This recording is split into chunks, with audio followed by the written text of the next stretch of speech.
Hello बच्चों।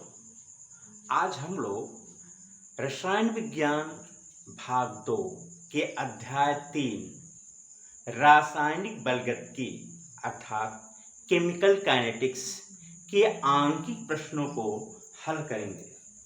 इसके लिए सबसे पहले बच्चों अक्रिया की दर, अक्रिया की औसत दर, तात्कालिक या तात्क्षणिक दर के लिए सूत्रों का अध्ययन करेंगे। आइए देखिए पहले इनके सूत्र कैसे लिखे जाते हैं।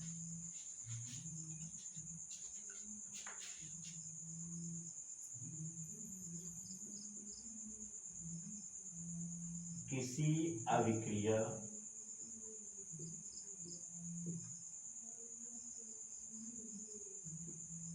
की दर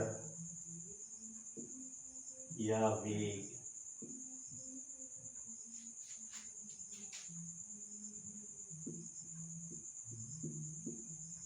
औसत वेग तथा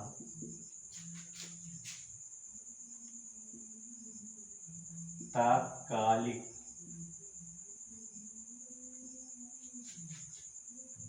या तात्क्षणिक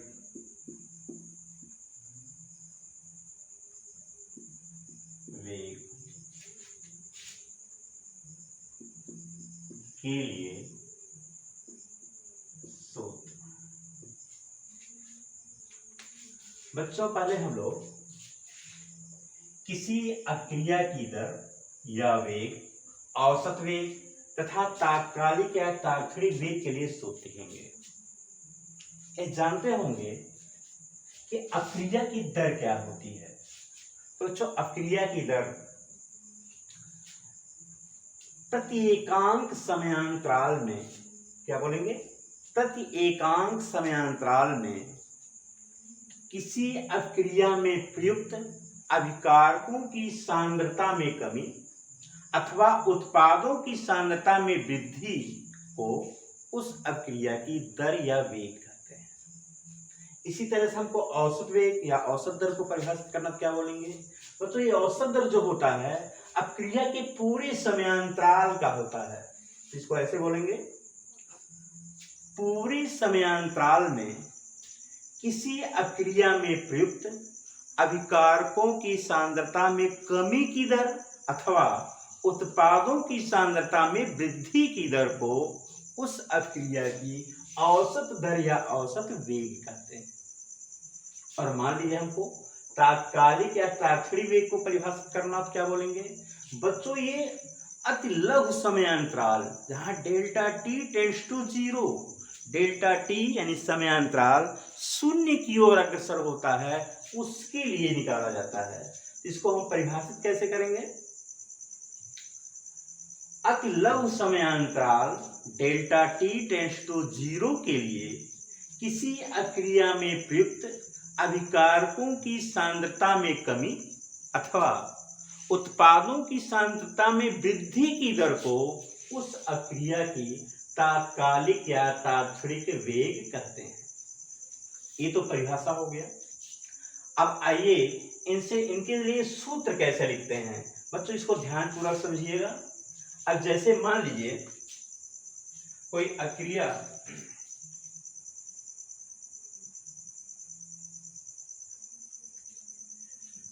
अक्रिया है इस तरह की,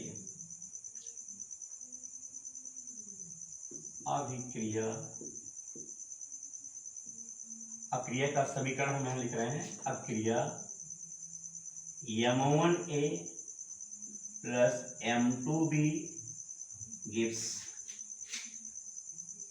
N1C प्लस N2D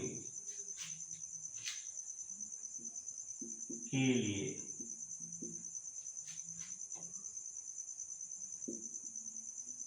अभिक्रिया दर। बच्चों इसको हम स्मॉल r से रिप्रेजेंट करेंगे। अक्रिया दर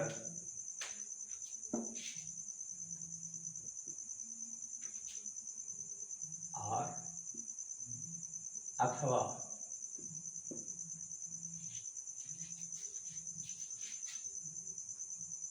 औसत दर, इन दोनों के लिए एक ही सूत्र होता है, और औसत दर को हम लिखेंगे R average, R A V equal to. अब बच्चों जरा ध्यान दीजिए, यदि किसी क्रिया का ये संतुलित समीकरण दिया गया हो तो हम इसके आधार पर उस क्रिया की दर या औसत दर के लिए सूत्र कैसे लिखेंगे। तो बच्चों पहले समझ लीजिए इसमें क्या है। देखिए ए और बी ये दोनों अभिकारी पदार्थ हैं, रिएक्टेंट्स हैं, और सी और डी बच्चों ये उत्पाद यानी प्रोडक्ट हैं। और इसमें एमोन बच्चों ए के लिए, कार्य पदार्थ ए के लिए यह स्टोइचियोमेट्रिक गुणांक है, इसको हम कहते हैं स्टोइचियोमेट्रिक कोएफिशिएंट। इसी तरह से M2 क्या है बच्चों, ये अभिकारक B के लिए ये भी स्टोइचियोमेट्रिक कोएफिशिएंट है। इसी तरह से N1 उत्पाद C के लिए स्टोइचियोमेट्रिक कोएफिशिएंट यानी गुणांक है। इसी प्रकार से N2 बच्चों ये क्या है, ये उत्पाद D के लिए स्टोइचियोमेट्रिक गुणांक है। तो इस तरह से मान लीजिए कोई संतुलित समीकरण दिया गया हो तो इसके आधार पर अब क्रिया की दर या औसत दर के लिए फार्मूला लिखते समय अब एक बात का ही ध्यान रखेंगे कि इसमें अभिकारी पदार्थ कौन है, उत्पाद कौन है, क्योंकि हम जानते हैं अभिकारकों की सांद्रता में कमी होती है और उत्पादों की सांद्रता में वृद्धि होती है। तो बच्चों इनकी सांद्रता में कमी होती है तो इसका फार्मूला हम ऐसे लिखेंगे, पहला काम करेंगे कि माइनस यूज करेंगे। जैसे हम ए के लिए लिखते जा रहे हैं, ए की क्रिया की दर क्या होगी, ए की क्रिया की दर क्या होगी, तो ए माइनस चिन्ह यूज करेंगे इसके लिए।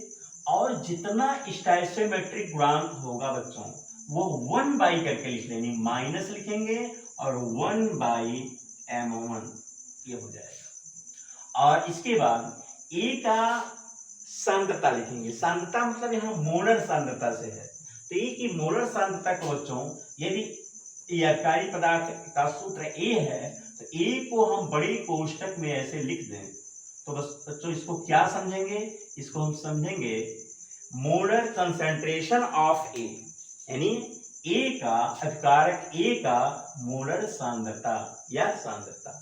बच्चों इसको पहले सक्रिय द्रव्यमान कहा जाता था, एक्टिव मास, तो इसको हम ऐसे भी कह सकते हैं एक्टिव मास ऑफ ए, यानी ए का सक्रिय द्रव्यमान, अथवा मोलर कंसंट्रेशन ऑफ ए, ए की मोलर सांद्रता। तो ए की मोलर सांद्रता में परिवर्तन होता है और परिवर्तन दरअसल में कमी के रूप में होता है। तो बच्चों परिवर्तन या कमी, इसके लिए हम इसका डिफरेंस ले लेंगे, डेल्टा यूज करेंगे, और बटे हो जाएगा समयांतराल डेल्टा टी। तो इस तरह से ये जो व्यंजक मिला ये दरअसल में बच्चों ए की अक्रिया करने की दर है, ये इतनी चीज है, delta A by delta T A की अक्रिया की दर है। और इसके स्टोइचियोमेट्रिक गुणांक का इनवर्स ले लिया, 1 बाई करके ले लिया गया, और चूंकि इसकी सांद्रता में कमी होती है ये पूरा व्यंजक क्या हो जाएगा बच्चों, यही अक्रिया की दर होगी। ये क्या होगी, अक्रिया की दर या औसत दर होगी। यानी अभिकारक ए को देखते हुए हम इस तरह लिखें। इसी तरह से बी यहाँ है, इसके अनुसार क्या हो जाएगा, तो ये बराबर इसके हुआ, यही बराबर होगा, हम बी के संदर्भ में लिखें तो देखिए कैसे लिखेंगे, एकदम इसी तरह से लिखेंगे, क्योंकि ये भी अभिकारी पदार्थ है, ये भी अभिकारी पदार्थ है, तो इसकी भी सांद्रता में कमी होगी, तो कमी ये माइनस चिन्ह इंगित करता है इनकी सांद्रताओं में कमी हो रही है। तो बच्चों यहाँ भी हम माइनस यूज करेंगे, और इसका स्टोइचियोमेट्रिक गुणांक है M2, तो हम लिख लेंगे 1 बाई M2। और बी के मोलर सांद्रता को तो हम बड़े कोष्टक में ऐसे बी को रिप्रेजेंट करेंगे और इसका डिफरेंस ले लेंगे यानी डेल्टा, और बाई हो जाएगा delta T.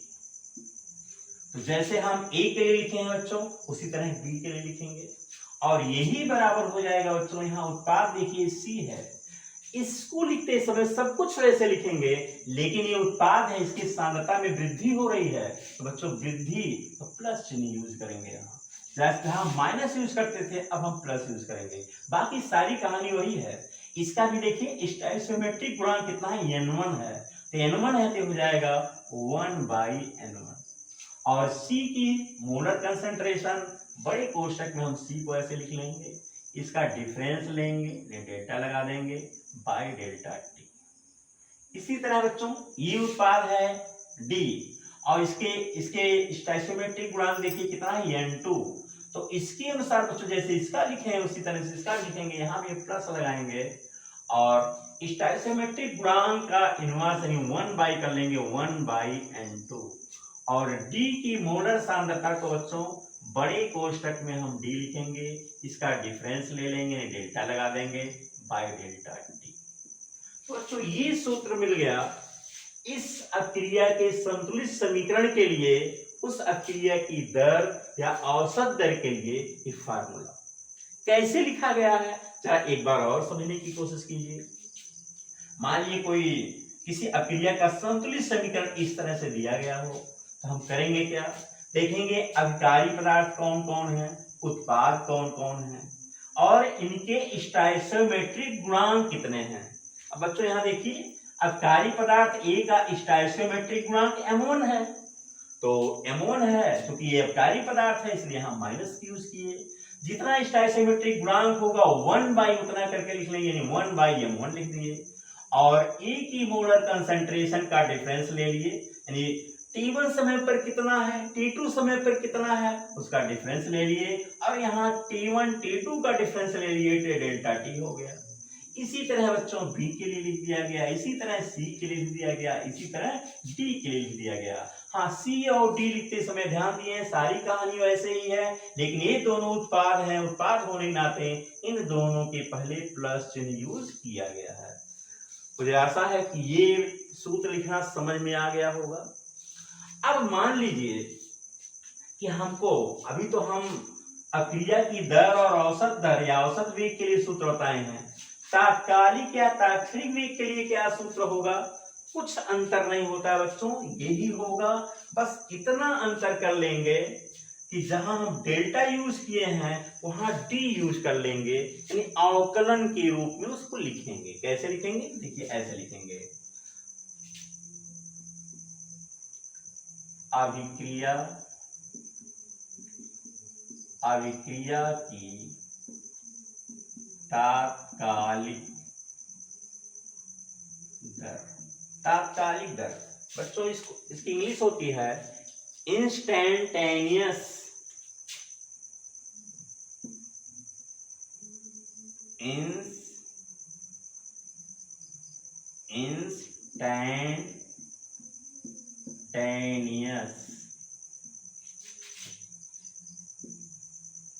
Rate of reaction. Instantaneous rate of reaction, इसका सिंबल हम यूज करेंगे R लिख लेंगे और INST, R इंस्ट लिख लेंगे। इंस्ट मीन्स इंस्टेंटेनियस, तात्कालिक या तात्क्षणिक, और ये इक्वल टू हो जाएगा बच्चों एकदम सब कुछ यही रहेगा। देखिए यहाँ माइनस है तो माइनस लगाएंगे 1 बाई M1 लिखेंगे, बस यहाँ डेल्टा था उसको हम D बना लेंगे, dA बाई dt हो जाएगा, यहाँ डेल्टा था तो D हो गया।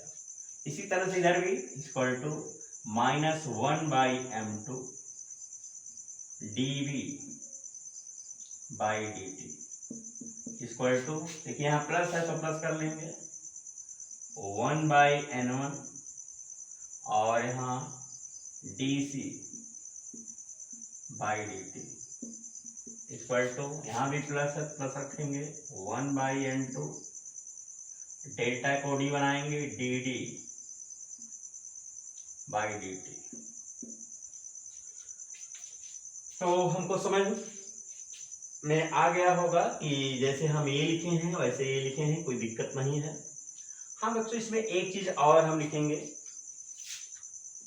देखिए जब यह क्रिया होती है तो A की सांद्रता में कमी या B की सांद्रता में कमी यानी अभिकारकों की सांद्रता में कमी होती है, यानी अभिकारक विलुप्त होते हैं और उत्पादों की सांद्रता में वृद्धि होती है, यानी उत्पाद प्रकट होते हैं, बनते हैं। तो कभी कभी प्रश्न ऐसे पूछा जाएगा कि अभिकारकों के यानी कि विलुप्त होने की दर क्या है। तो यहाँ हम देखिए, हम ए और बी दोनों के लिए लिख सकते हैं। तो यहाँ हम सीधे लिख रहे हैं अभिकारकों के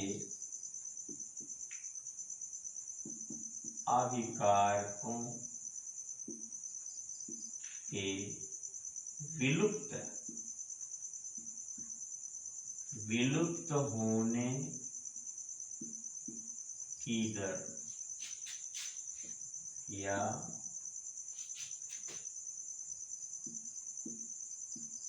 उनके सांद्रता में कमी की दर। बच्चों ध्यान दीजिएगा, अभिकारकों के विलुप्त होने की दर कहा जाए या उनकी सांद्रता में कमी की दर कहा जाए, तो ये बराबर हो जाता है, ये जो गुणांक है बच्चों, स्टोइकोमेट्रिक गुणांक का जो इनवर्स लिया गया है उसी को हटा देते हैं। मतलब माइनस रहेगा, चूंकि अभिकारक है, अभिकारी पदार्थ है। जैसे ए के लिए हम लिखने जा रहे हैं तो माइनस रहेगा, और यहाँ delta A by delta T ऐसे लिख लेंगे। चाहे हम डेल्टा के रूप में लिखें या minus D A by D T. यदि अभिकारक ए लेंगे बच्चों, अभिकारक ए लेंगे तो इस तरह से लिखेंगे। बी लेंगे तो हम क्या कर लेंगे, बस minus delta B by delta T या minus D B by D T इस तरह लिख देंगे। एक गुणांक जो है 1/m1 या 1/m2 ये नहीं लिखते हैं। तो अब ये वैल्यू हम निकालते हैं, तो इसको कहेंगे अभिकारकों के विलुप्त होने की दर या उनकी सांद्रता में कमी की दर। बच्चों इसी तरह से मान लीजिए हमको उत्पादों के बनने की दर या उनके सांद्रता में वृद्धि की दर। बच्चों यदि ये पूछा जाए तब किस तरह से लिखेंगे। आप ध्यान दीजिए कि उत्पाद सी या डी है, जैसे सी के लिए हम ये लिखे हैं, बस यही 1/m1 नहीं 1/n1 नहीं लिखेंगे। ये गुणांक जो है स्टोइकोमेट्रिक गुणांक का इनवर्स जो किया गया है बच्चों ये नहीं लिखेंगे, बाकी लिखेंगे चिन्ह सहित ये चीज लिखेंगे। यानी ये हो जाएगा प्लस डेल्टा सी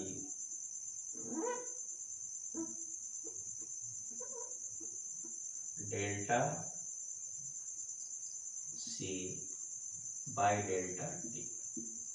अब डेल्टा के स्थान पर हम डी भी लिख सकते हैं या plus D C by D T.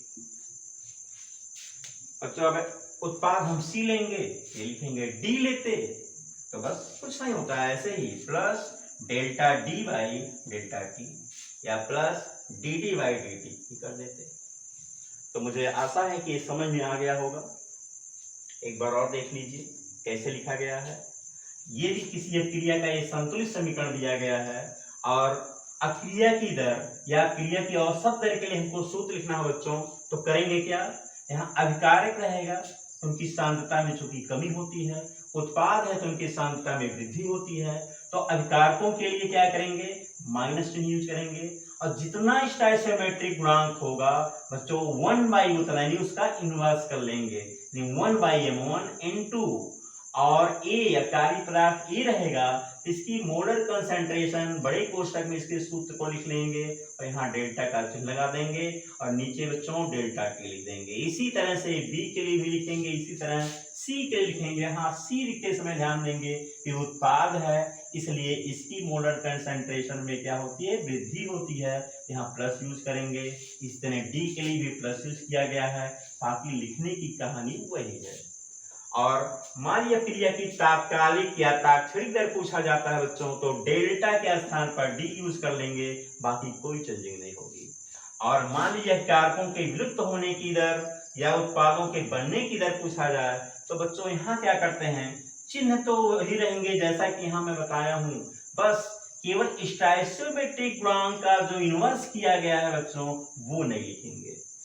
तो इस तरह से मुझको आशा है कि सूत्र लिखना समझ में आ गया होगा, और यदि सूत्र लिखना समझ में आ गया है तो बच्चों अब हम लोग अक्रिया की दर हो या औसत दर हो या ताक्षणिक दर हो, इनका मात्रक कैसे लिखते हैं तो इसके बारे में हम लोग चलिए अब देखते हैं कि मात्रक कैसे लिखते हैं।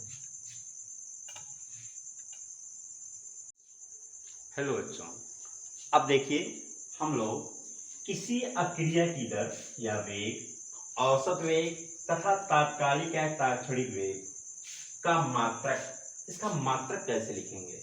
तभी इसके पहले बच्चों सूत्र लिखना सीखे हो, और जरा उसमें ध्यान दो कि जैसे मैं यहाँ थोड़ा छोटा सा उदाहरण देता हूँ कि मान लीजिए कि कोई ये रिएक्शन ऐसे है, M1A plus M2B gives N1C plus N2B। तो इसके लिए R का फार्मूला क्या लिखे हो, जैसे यहाँ -1/M1 delta A by delta T, ऐसे करके और लिखे हैं। इस पर ध्यान दीजिए, इसके अनुसार हम मात्रा लिखने की कोशिश करें तो ये तो 1/M1 ये तो गुणांक है, यहाँ देखिए डेल्टा A ये मोलर कंसंट्रेशन में परिवर्तन है और डेल्टा T इस समयांतराल है। तो यहाँ मोलर कंसंट्रेशन ऊपर है और नीचे समयांतराल है, यानी इसका मात्रक हो जाएगा बच्चों सांद्रता का मात्रक, सांद्रता का मात्रक बटे समय का मात्रक, समय का मात्रक। ध्यान दीजिए ये सूत्र लिखना सीख चुके हैं और इन्हीं को दिमाग में रख करके हम मात्रक लिखेंगे। तो सांद्रता का मात्रक, अब सांद्रता का मात्रक क्या होता है बच्चों, ये प्रश्न में दिया रहेगा, लेकिन जब गणना हम करेंगे तो प्रश्न में दिया रहेगा, लेकिन क्योंकि नहीं दिया है पूछा जाता है तो दिमाग में रखेंगे। जो सांद्रता को प्रायः बच्चों मोल प्रति लीटर में लिखते हैं। किसमें लिखते हैं? मोल प्रति लीटर।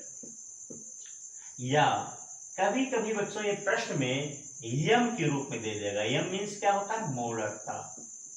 कभी कभी ये मोलरता के रूप में दे देगा और इसका दरअसल में मात्रक होता है मोल प्रति लीटर। तो हम सांद्रता का मात्रक क्या लिख लेंगे बच्चों? लिख लेंगे मोल प्रति लीटर और बटे हो जाएगा समय का मात्रक। और समय के मात्रक को जानते हैं कि सेकंड भी होता है, मिनट भी होता है, घंटा भी होता है, वर्ष भी होता है। तो समय का जो भी मात्रक दिया जाए, प्राय सेकंड दिया जाता है तो हम सेकंड लिख लेंगे, और कभी कभी मिनट भी आ जाएगा, घंटा भी आ जाएगा, तो जैसा आएगा उसके अकॉर्डिंग टू यहाँ लिख लेंगे। तो सांद्रता का मात्रक लिखिए मोल प्रति लीटर और समय का मात्रक बच्चों सेकंड लिखिए, और इसी को थोड़ा सा सॉल्व कर लेंगे तो मोल प्रति लीटर है तो मोल लिखेंगे, प्रति लीटर तो लीटर इनवर्स कर लेंगे, और सेकंड भी देखिए सेकंड का पावर 1 है तो ऊपर जाएगा तो सेकंड का पावर भी -1 हो जाएगा। यानी अक्रिया की दर हो या औसत दर हो या ताक्षणिक दर हो, इन तीनों में से कोई भी हो बच्चों तो मात्रक इसका मोल पर लीटर पर सेकंड होता है। हाँ, एक बात का और ध्यान देंगे, कभी कभी बच्चों जो अभिकारी पदार्थ या उत्पाद थे उनको उनका सूत्र जो है सांद्रता के पदों में लिखा गया है, लेकिन कभी कभी क्या होगा, यदि अभिकारी पदार्थ या उत्पाद दोनों गैसीय अवस्था में हैं, दोनों गैस हैं, तो यहाँ सांद्रता के स्थान पर बच्चों आंशिक दाब का प्रयोग किया जाएगा। किसका प्रयोग किया जाएगा? आंशिक दाब, पार्शियल प्रेशर।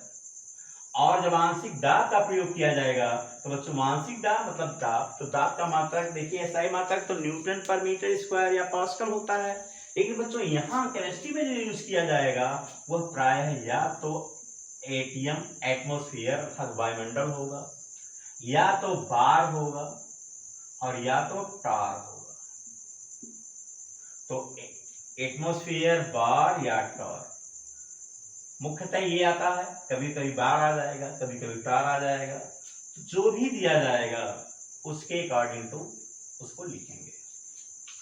तो हम सांद्रता का मात्रक तो अब नहीं लिखेंगे, अब लिखेंगे आंशिक दाब का मात्रक। मतलब ये मात्रक लिखने का एक दूसरा तरीका भी है कि यहाँ हम लिखेंगे दाब का मात्रक,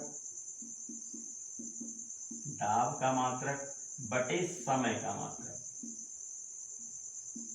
समय का मात्रक। ध्यान दीजिए कब यूज करेंगे, जब अभिकारी पदार्थ और उत्पाद दोनों गैसीय अवस्था में दिए गए होंगे या उनको इस रूप में लिखने के लिए कहा जाए। तो दाब का मात्रक यहाँ प्राय यूज करेंगे बच्चों एटमॉस्फेयर, वायुमंडल यानी एटीएम, और समय का मात्रक वही सेकंड या मिनट या घंटा जो भी होगा वो लिख लेंगे। तो ये एटमॉस्फेयर और पर सेकंड हो गया, इसको लिख लेंगे एटमॉस्फेयर सेकंड इनवर्स। या मान लीजिए यहाँ बार में लिखने को कहा जाएगा तो बार सेकंड इनवर्स हो जाएगा, टार सेकंड इनवर्स हो जाएगा। जैसा दाब या समय का मात्रक दिया जाएगा उसके अकॉर्डिंग टू लिखेंगे। तो इस तरह से हम समझ चुके हैं कि क्रिया की दर हो या औसत दर हो या तात्क्षणिक दर हो, इनका मात्रक बच्चों कैसे लिखेंगे। तो सांद्रता के पदों में है तो इस तरह लिख लेंगे मोल पर लीटर पर सेकेंड, और आंशिक दाब अर्थात दाब के पदों में दिया गया है तो बच्चों एटमॉस्फेयर सेकंड इनवर्स इस तरह लिख लेंगे। तो हमें आशा है कि सूत्र और मात्रक दोनों लिखना समझ में आ गया होगा। तो दोनों लिखना समझ में आ गया है, वैसे नहीं समझ में आया है, कम समझ में आया है तो वीडियो को बार बार देख करके इसको बढ़िया से तैयार कर लीजिए। और अब हम लोग इन पर आधारित आंकिक प्रश्नों को हल करेंगे। तो चलिए आंकिक प्रश्न को हल करते हैं। हेलो बच्चों, तो चलिए हम लोग इस प्रश्न को हल करते हैं, क्योंकि इसके पहले हम सूत्र लिखना बता चुके हैं, मात्रक बता चुके हैं, और अब हम इस आंकिक प्रश्न को हल करने जा रहे हैं। तो बच्चों ध्यान से समझिए, लिखा है R gives P। बच्चों यार रिएक्टेंट और P मीन्स प्रोडक्ट, तो R gives P अब क्रिया के लिए अभिकार की सांद्रता 0.03 m से 25 मिनट में परिवर्तित होकर 0.02 m हो जाती है। औसत वेग की गणना सेकेंड तथा मिनट दोनों इकाइयों में कीजिए। अब देखिए इसको हम कैसे हल करते हैं। पहले यहां लिख लेंगे हल प्रश्नानुसार, प्रश्नानुसार।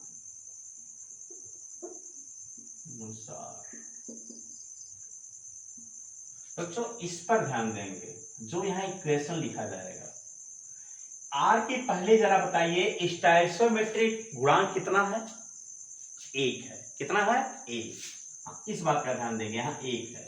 तो लिख लेंगे प्रश्नानुसार आर गिव्स पी के लिए क्या क्या दिया है, अभिकार की सांद्रता।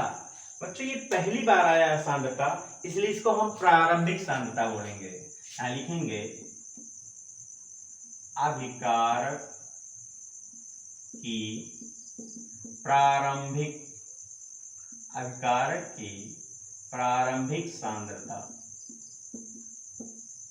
अभिकार की प्रारंभिक सांद्रता। बच्चों इसको हम C से कंसंट्रेशन, इस कंसंट्रेशन का पहला अक्षर ले लिया गया C, इसको हम C1 से लिख रहे हैं, C1 इक्वल टू, और ये दे दिया है 0.03 m, मोलरता के पदों में दिया है।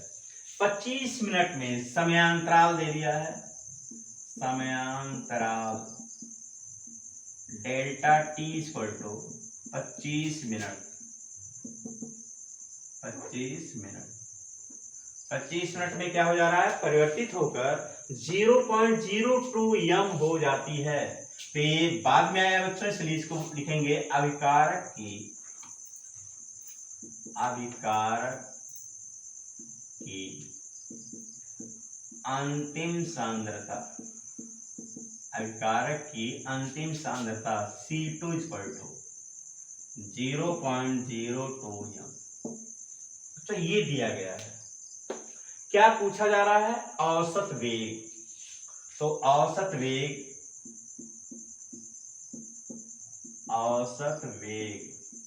आर एवरेज ये बराबर क्या होता है। अब यहां ध्यान देंगे इसका गुणांक कितना है, 1 है। और चूंकि यह अभिकारी पदार्थ है बच्चों, इसलिए हम पहला काम करेंगे माइनस यूज करेंगे।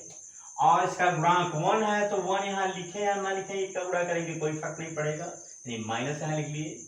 और अब इसके बाद सूत्र पर जरा ध्यान दीजिए कि सूत्र क्या बताया गया है, डेल्टा। अब यहाँ आर है तो हम आर लिख लेंगे, बड़े कोष्टक में आर लिख लेंगे, बाई डेल्टा टी। बच्चों ध्यान दीजिए वहां अबकारी पदार्थ ये था सूत्र में, इसलिए यहाँ ए लिखा गया था। और चूंकि यहाँ अबकारी पदार्थ का सिंबल आर यहाँ यूज किया गया है तो हम यहाँ आर लिखेंगे। तो माइनस, और यहाँ इस माइनस के बाद हम बताते थे 1/m1 करके बताए थे, लेकिन यहाँ स्टोइकोमेट्रिक गुणांक 1 है, इसलिए बच्चों यहाँ 1/1 लिखेंगे, कोई फर्क नहीं पड़ेगा, इसलिए माइनस खाली लिखे, 1/1 नहीं लिखे। तो माइनस, और रिएक्टेंट आर है, अबकारी पदार्थ आर है, तो बड़े कोष्टक में आर लिख दिए और यहाँ डेल्टा लगा दिए।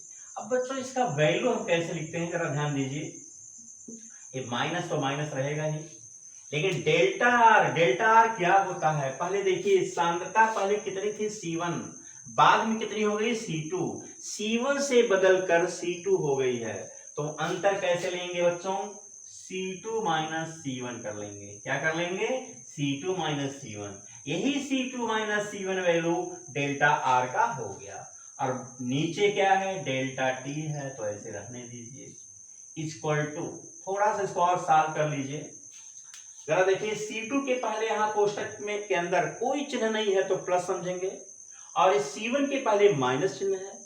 अब ये माइनस को अंदर ले जाएंगे, तो माइनस को अंदर ले जाएंगे तो यहाँ माइनस हो जाएगा बच्चों, प्लस माइनस का गुणा हो गया, यहाँ माइनस हो गया, और यहाँ माइनस माइनस का गुणा होगा तो प्लस हो जाएगा, यानी C1 प्लस हो जाएगा और C2 माइनस हो जाएगा। इसको बच्चों हम लिख सकते हैं C1 minus C2 by delta T. बोलिए लिखना समझ में आया, समझ में आ गया ना। अच्छा, अब हम यहाँ वैल्यू रखेंगे। C1 का वैल्यू जरा देख लीजिए कितना दिया है,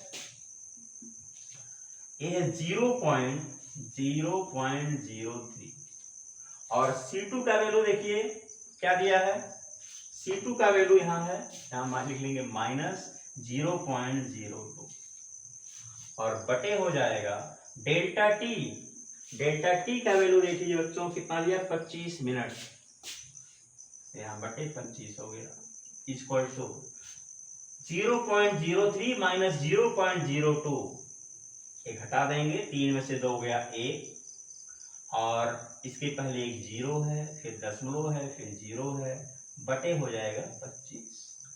बच्चों इसको सॉल्व कैसे करेंगे, जिन बच्चों को न्यूमेरिकल्स लगाना आता है उनके लिए कोई दिक्कत नहीं है। अब विशेषकर बच्चों न्यूमेरिकल लगाने के लिए घातांक की जानकारी होनी चाहिए, दशमलव की जानकारी होनी चाहिए, भिन्नों की जानकारी होनी चाहिए, ये 3 चीज मुख्य हैं। तो यहाँ जरा देखिए 2 अंक पर यहाँ दशमलव लगा है बच्चों, तो जैसे ही 2 अंक पर हम दशमलव देखें इस दशमलव को हटा देंगे, इसको हटाएंगे तो क्या होगा, गुणे हो जाएगा 10 का पावर, जितने स्थान से दशमलव बच्चों हटाया जाएगा 10 का पावर उतना हम माइनस कर लेंगे। 2 स्थान से हटाए हैं बच्चों तो ये 10 का पावर -2 हो गया, पहला काम। दूसरी देखिए यहाँ नीचे 25 है, यदि यहाँ हम 2 जीरो बढ़ा दें, 2 जीरो बढ़ा दे बच्चों, 2 जीरो यहाँ बढ़ाएंगे तो 2 पावर माइनस और कम करेंगे, 2 जीरो बढ़ाने से हमको लाभ क्या हुआ, 25, इसको कट कर लीजिए, 25 एकम 25, 25 चौको 100, तो बराबर हो गया 4 गुणे 10 का पावर। यहाँ देखिए -2 दोनों निगेटिव हैं, तो -2 ऐड हो जाएगा -4 हो जाएगा, 4 गुणे 10 पावर -4 ये वैल्यू निकल गया। अब यह किसका मात्रक हम क्या लिखेंगे, तो जरा गौर कीजिए, ये मान जो है बच्चों इस रूप में है, यम के रूप में है, और डेल्टा टी जरा देख लीजिए किसमें है, मिनट में है। तो बच्चों इसका मात्रक हम लोग यम है तो यम भी लिख सकते हो, लेकिन यम है तो मोल पर लीटर लिखेंगे, क्या लिखेंगे, मोल पर लीटर, मोल पर लीटर, वो यम में यम मोलरता का मात्रक मोल पर लीटर होता है, इसलिए बच्चों यम दिया रहेगा तो हम मोल पर लीटर लिखेंगे, मात्रक में बता दिए हैं।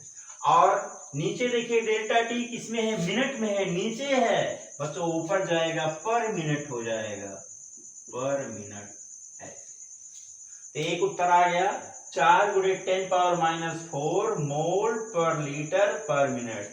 यहां देखिए कह रहा है मिनट में ज्ञात कीजिए, मिनट में ज्ञात हो गया। अब हमको सेकंड में भी निकालना है, सेकंड में कैसे निकालेंगे, देखिए ये जो वैल्यू दिया है बच्चों, डेल्टा टी नीचे है, टाइम नीचे है, और ये मिनट में है, 1 मिनट में 60 सेकंड होता है।